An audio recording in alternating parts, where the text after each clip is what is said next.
Hello, hello. Hi, this is Cheryl Good. Welcome to the Wake Up Call podcast. I'm excited to be here with you today and excited to have a special guest that we have with us today. A little bit about myself. So I live in Oregon and I live on a 5 acre farm out here in little old Corvallis. And one of the things I love to do is bring anything to life. That includes plants, it includes seeds, it includes animals, it includes trees, it includes also bringing the wonderful fresh produce into one's body, which also brings life to you as well. So we'll talk about all things enlivening on this podcast. And I'm here today to introduce Patty Concannon calling in with us from Arizona. Patty, why don't you say a little bit about yourself and introduce yourself? Hi, I'm Patty Concannon. I do live in Mesa, Arizona, and Cheryl and I have been friends for years. And we started we co-founded the Impact Accelerator. So in that, we work with clients. We're both master trained in neuro-linguistic programming, in somatic work, in HUNA, in Reiki, and in all many more of modalities. Too many to note, too many to mention. So I have two kids, and my daughter is literally on a plane today moving to the Phoenix area. She'll be living in Tucson, but I'm thrilled that I won't be traveling to North Carolina to see my grandkids. And I also have a son that lives here as well. So I'm super excited to talk today because we do things that wake people up. Totally do. This all came from our initial journey. Patty, you want to talk a little bit about how you noticed that you weren't quite awake? So we had been running a call for about 2 years, and it was where we would work with clients on how, what was going on, what they were manifesting in their life. And I started to notice that I could manifest things easily and effortlessly sometimes, but not all the time. So as we grew and did the trainings and started our group coaching, the Impact Accelerator, we started to work with clients, and we noticed that no matter what we ask our clients to do, we're always doing it ourselves. So during this time, I actually had Cheryl do some coaching, and I was in the middle of a course called Unlocking Speaking, and I was terrified to speak in front of people, especially if it was about something close to my heart. So Cheryl kept wondering when I was going to come out of my coffin to get up on stage and talk because I had had a panic attack. And so she was doing some coaching around why I had this panic attack and where this trauma came from. So eventually I came out of my coffin and started to dream again.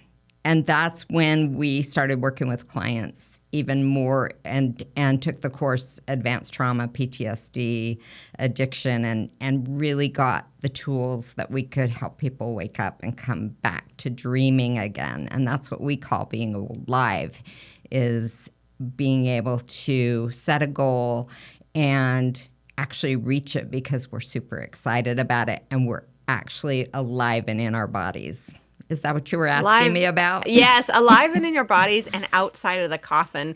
In fact, it was, you said something important about manifesting. You've manifested a ton of things in your life and really big, amazing things. And I always likened it to like when you popped out of your coffin and you stepped into your body and you're fully alive, that's when we manifest things. We're fully in our body, we're vibrating at a higher level, and we attract what it is that we want at that time. But when all of a sudden these negative thoughts and emotions come up and we're terrified or we're scared of being hurt or we feel like we're a failure or whatever it is, we'll pop back into our coffins or into our shells and hide again. And that's why so many people that come to us are people who have manifested great things, but they want to keep doing it consistently and they can't figure out what's in their way of doing it consistently. And, or maybe there's just one area of their life that they just can't get their head around or their success around. They can't just make it work. Everything else, they've done lots of personal growth and development. They've read all the books, but there's still one area kind of dogging them. And they come to us and they're like, why can I do it everywhere else, but I can't do it here? And we help them bring what's unconscious conscious. You were doing that when you were able to occasionally manifest and then you went back in your shell. So tell me a little bit about what you would say. What are some things that people do wrong when they're manifesting? Or Well, what's a tip? Yeah. what people don't understand is you're always manifesting. Maybe you're not manifesting what you want, but you're manifesting every moment. Take a look around your room, Cheryl. Everything in your room, your home, your farm, your family, your loved ones, these are all manifestations. You manifested those things unconsciously. And we bring people to look at what they're manifesting consciously, and we actually can get them to map over where they're successful and bring it to something that they want to manifest in. I have a story that before I realized I was even in a coffin, one of the spontaneous manifestations was I decided to move to Phoenix, Arizona. And I was living in a beautiful lake home. It was literally in the lake. And I was sitting out on the patio with my girlfriend. And she said, how could you ever sell this place? How could you leave?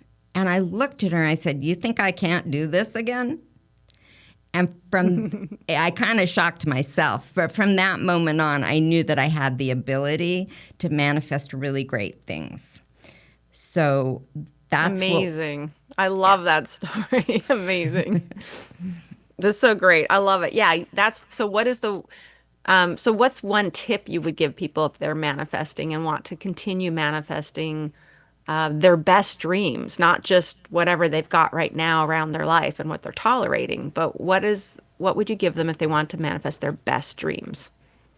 Well, I think I might ask you to talk about that a little bit because during our training, we learned about the negative thoughts and emotions that get in the way. And you can't see them because you're inside a jar and you can't see what that one thing is. But maybe you can talk a little bit about the negative thoughts and emotions. Totally. Appreciate that. Yeah, what's the one thing that gets in our way when we're manifesting? Well, often we're doing something we don't want to do. Does anybody realize that? Like occasionally you are like you say, "Oh, I wish I would just stop procrastinating," or "Why do I get so irritated?" Or, "Man, I just like, oh my gosh, when something comes up, I just want to eat a whole big bowl of popcorn." I was an emotional eater, totally emotional eater. And so one of the things that we've noticed is we often notice our behavior, but we are not paying attention to what is causing that behavior. And so we use what we call three columns in the training, okay? So one thing is the third column is your behavior. Most people notice that.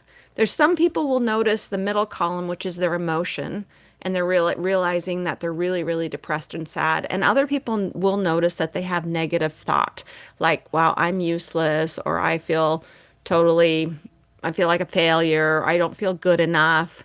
And so that would be a thought. The middle column is the emotion, and the third column is the behavior. Wherever you start is perfect, but you'll see me often in trainings doing these three columns with my hands because it is such a powerful thing. So I want to give everyone a tip today. If you notice a behavior you're doing, see if you can tap into what's the emotion that's causing the behavior. The behavior is actually helping you avoid an emotion that's worse.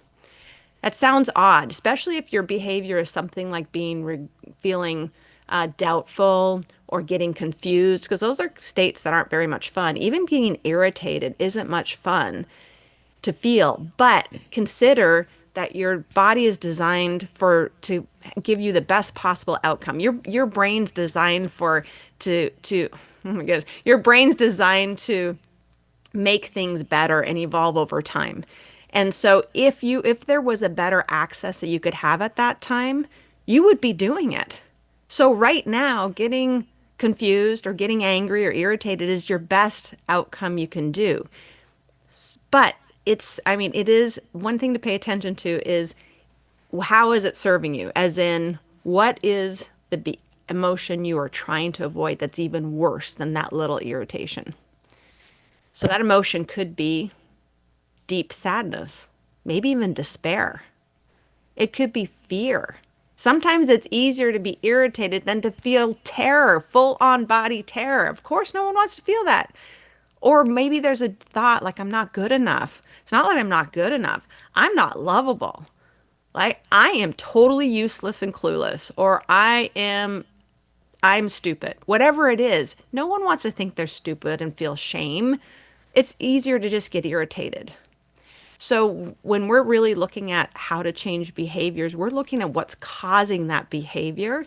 And then when we're able to go back and understand how your brain is actually doing the problem, we can help you release those patterns and go back to even, it's not therapy, but go back and find the learning in that behavior. And when we're able to find the learning, maybe it was the first time you felt stupid, and we bring your adult self back to it, you will release that pattern. It served as a 5-year-old, but it doesn't serve as a 45-year-old. And now we can create new habit loops and new patterns.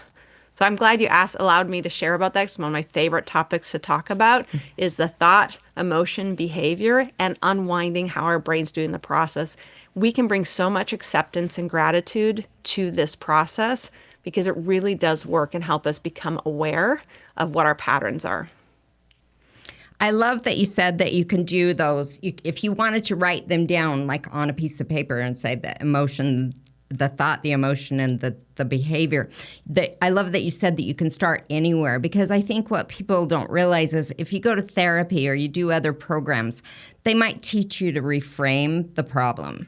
But what we do is we go down to the root and we release that, whatever it is. But what people don't understand is they're walking around, so they reframed that I'm unlovable. But they're walking around and it's back there in the background like a deep, dark cloud all the time. And they're like, I'm unlovable, but I'm just saying, can you pass the salt? But I'm unlovable. Well, I can't ask for the salt because I'm unlovable. So it affects your behavior. Those negative thoughts and emotions affect your behavior no matter how much therapy you've done or how much personal growth you've done. Totally talking about unlovable. Oh my gosh, I walked around with that big dark cloud of unlovable behind me. It didn't matter how many people said they loved me. It is not, because the decision, we call it a limiting decision for a reason. It's a decision that I was unlovable. I had great parents. I was raised well, but there was just one or two incidences that made me think that I was unlovable as a child. And once I was able to clear that up, gosh darn it, I didn't just find out I was loved. I found out I was cherished. And that made all the difference. And it wasn't that I now look back and gather, because it's like a filter in front of your face. If you think you're unlovable, that's all you're going to see is this I'm unlovable. Like I said, it didn't matter how many times people told me they loved me. I was unlovable. That was the way it was. Now I can look forward into the future and look backwards into the past. And now my filter gathers evidence that I'm cherished. I don't even catch scenarios where it is. I even tell people on my team at the farm, I said, people love us. It doesn't matter where we are on the market, because they're worrying about where to lay out the farm booth so that we're in the best location. I said, they're going to come find us. They love us.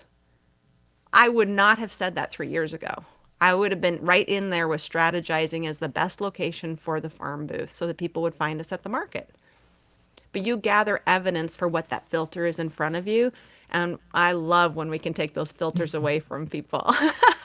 Patty, give me an example. I know you've helped so many people release these filters, these limiting decisions that have held them back. Do you have a story or somebody that you'd like to share about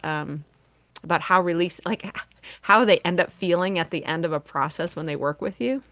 A lot of times in our group coaching, they'll come to the next class and they all of a sudden they have so much relief because that cloud is gone. It's literally gone. And the reason for that is it's like that original trauma when they made up that they're unlovable is actually tied to every time your unconscious mind wants to bring it up to resolve it, you stuff it back down and you have another evidence-based trauma and it comes up so it's all this string of pearls, and we go in and we take that string of pearls and we just release it so they show up at our next class feeling so relieved and released and happy. And often they're very funny. We've got one client that I keep saying, you need to do stand-up comedy. And I never would have thought that with that client before. I have another client that we did the beginning part of her rapid release, and she, just from 45 minutes working with me, she went out the next day and the next month she made $50,000. And I asked her, I said, what was it about what we talked about? And she said that she normally would turn left, and this time she turned right.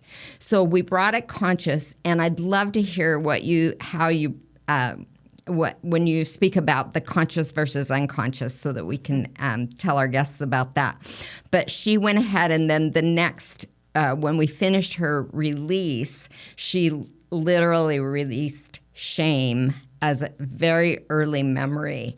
And from that, she was able to just really be present with people and present with her family. And her husband called me a couple of weeks ago and said, I want what my wife has. She's different. I really see it, and I want to go through your process, through your program.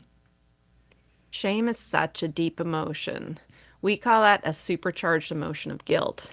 And it's not one what people want to feel. So it makes sense you would just create a coping mechanism around it, which might be not to focus, start the next project, maybe doubt yourself, but not go hard and make $50,000 in the next month. Like that, you don't do that if you're feeling shameful. You're going to feel guilty. That's going to bring up all sorts of things potentially for somebody. So I love that you're able to interrupt that pattern of the thought, emotion, behavior, that she can choose different things and go out and turn left instead of right. So we often talk about that. If you're not getting results in your life, if you normally zag, like try something new, it does create a new neural pathway. But sometimes you don't have access to that. You really don't, or you don't even know what it should be. And so one of the things we love to talk about is talking about our intuition, or how do we get that inner wisdom, that guidance, the an inspired action, whatever you want to call it. There's usually some wisdom inside our body that knows exactly what is best for us in the moment. And so what would that be? So we call it our intuition. And one of the interesting things is, as somebody from myself who always worked from my conscious mind, because my conscious mind kept me safe. Everything else outside my conscious mind was unsafe. Number one, because I did not want to feel any emotion. No emotions. I was just my head and my hands. A head that does something, my hands that do something. If I needed to feel, that would be a string of pearls back to the first time that I felt hurt. My mom died when I was 5 years old. She died from cancer. I was the youngest in the family. I was 5 years old. And there's a lot of chaos when somebody dies, especially when it's your parent figure.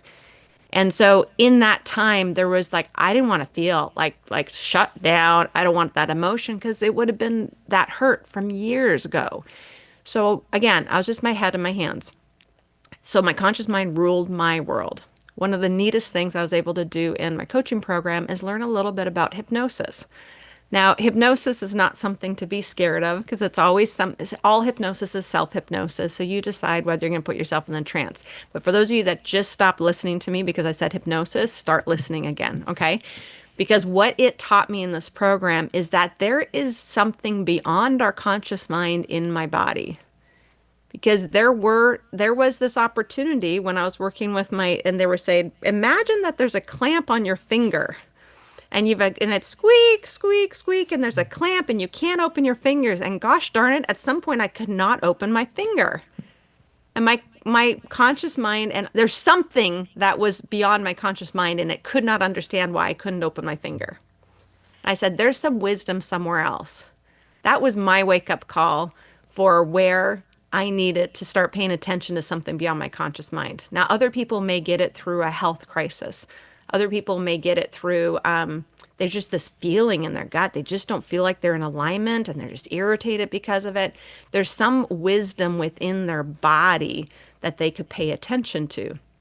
So that's where the intuition comes in. All right. So our intuition interprets what's in our unconscious mind, and it brings it back to our conscious mind and brings it awareness. So, Patty, I know we're doing a somatic wisdom event coming up here very soon. What would you like to say about the unconscious mind and some of the wisdom in the body? Oh, you caught me off guard on that. Well, I know. we held our first somatic wisdom workshop at your farm, and you brought in that instructor, Georgia, who used me as a demo, and she was starting to use my arm or move my arm in different patterns. And she said, well, what's going on here?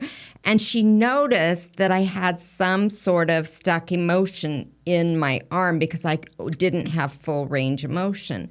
So as we talked about it, and as she slowly moved it the opposite way, I started to release that emotion. Now, we do both conscious and unconscious. I'm going to do the triangle because we want to make sure this is lasting change. But it was fascinating to me how I could suddenly open my arm all the way up and that something had been trapped within my body there. I know another place that we trap emotions is in our hips and in our stomach area. So at our somatic retreats, we bring in Stephanie, who we should bring on our podcast, and she does the lymphatic for the stomach area, which is literally, they just found out your gut is your second brain. Well, guess what? That's where all your lymph nodes are too. So this is actually the missing piece in creating a healthy, vibrant, energetic life. And so she Brilliant. teaches how to work that lymphatic and get it moving and get everything so for reduced inflammation and bring up some of those trapped emotions. Yeah, I'm sure many of you know, that many of our listeners know that there is a lot of information coming at us in a given day. Like we get tuned out, we get overwhelmed, we get checked out. There's things coming in. Our conscious mind can only grab a little bit. We call it a handful of bits of information at a time. Can only grab a bit. But guess what? Your body and your unconscious mind is getting a lot more, whether it's the solar flares or whether it's that weird feeling in a room when you walk in, or whether it's just this tight gut that's going on. There's more information coming in. So if you want to know what's in the way of you achieving your goals and what you're up to, you're going to want to tap into the unconscious mind because it has some answers for you. And just like Patty said, it could be in how you're moving your body. We'll sometimes have a conversation with your arm or whatever a part of your body to find out what's going on. We call it somatic coaching session. And there's so much wisdom that's there. Sometimes it will tell you exactly the root, the problem. One of the reasons I wasn't living in my center of my body was because when I was in a somatic coaching session, I found out there was a devastated crater there. It was a crater that had been ripped and torn apart. As soon as I saw it, I fell right into tears, and I don't feel emotion a lot. I was crying and bawling initially. The coach worked with me a little bit on it, but and she goes, "What's needed there?" And I said, "There's a little yarrow plant and it needs some water." And immediately, soon as in my mind's eye, gave it some water, other flowers started blooming. My inner child was sending cotton candy all throughout the crater. But do you get, if I feel like I'm walking around like I'm unlovable and I have this crater that's devastating and I want to hide it, am I going to want to be on a podcast? Am I going to want to be on a video podcast? Heck no. No matter how many coaches would tell me to get out there and go do things, there's no way I could do it. My brain's like, no, I hide and protect. Okay. But if there's a whole garden full of flowers in my heart area and I'm feeling love and connected, I want to share that. And that's what the wisdom, that's the benefit of tapping into the unconscious so that we can bring what's unconscious conscious. And that awareness is just one of the first steps. First steps, all of our clients go, I didn't know that. I didn't realize that. Patty, one of your clients just the other day said, I got my life back from one session with Patty, got her life back. She was able to unbury herself from that shame and from the self-doubt and actually start finding out why she wasn't doing what she wanted to be doing. Awareness is releasing, is the beginning part of releasing. Then we move into perspective. Well, hello, when you bring something into awareness, you also change your perspective on it.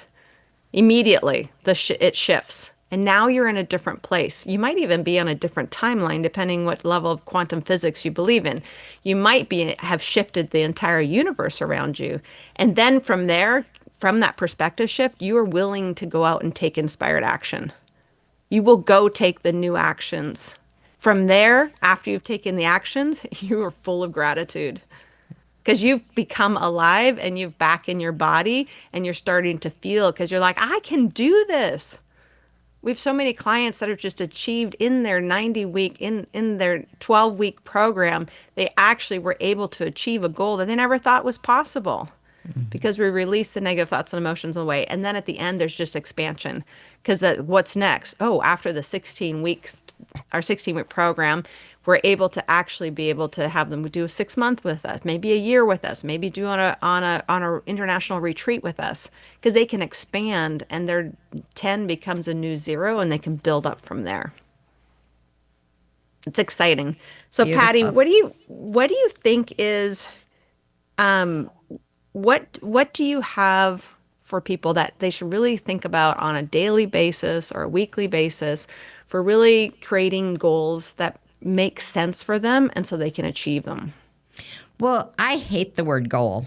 I guess I do hate's too. kind I of can't strong. believe it came out of my mouth. It's a four-letter So, word. so what I like to do is with clients is when they first think of a goal, and why I don't like goals is because it just reminds us of all either a failure or that we didn't make it or we gave up. And I like to tell them, just go ahead and ask yourself, what do I want instead? No matter what that negative thought is. And they come in, you started to talk about how the filters get formed and how we have these sensory or the sensory input. And so the minute that sensory input comes in, we ask them to set a goal, and then all of a sudden they're like, oh, but I can't set a goal. I won't make it. Or they'll pick one that's super easy, but we stretch them. So we often say, and you can do this at home, the minute a negative thought comes up, just say, what do I want instead? Unlovable, what do I want instead? Can't do it, what do I want instead? And so that's something they easily can do, and it shifts them into that gratitude. So they're, number one, they're aware, and then they're shifting into gratitude, which is the first two steps. Brilliant, brilliant. Well, this is so much fun. I love it. I just really want to thank everyone for listening to us today. And if you found some great content here, go ahead and share with other people, put a comment in. We'd love to hear what you want us to speak about in the future. We all have lots of ideas, but we want to make sure it's viable for everyone who wants to come alive and people who want to wake up in their lives and come join us on this amazing journey to bring our hearts and our love into the world. Thanks for being with me, Patty. Thank you.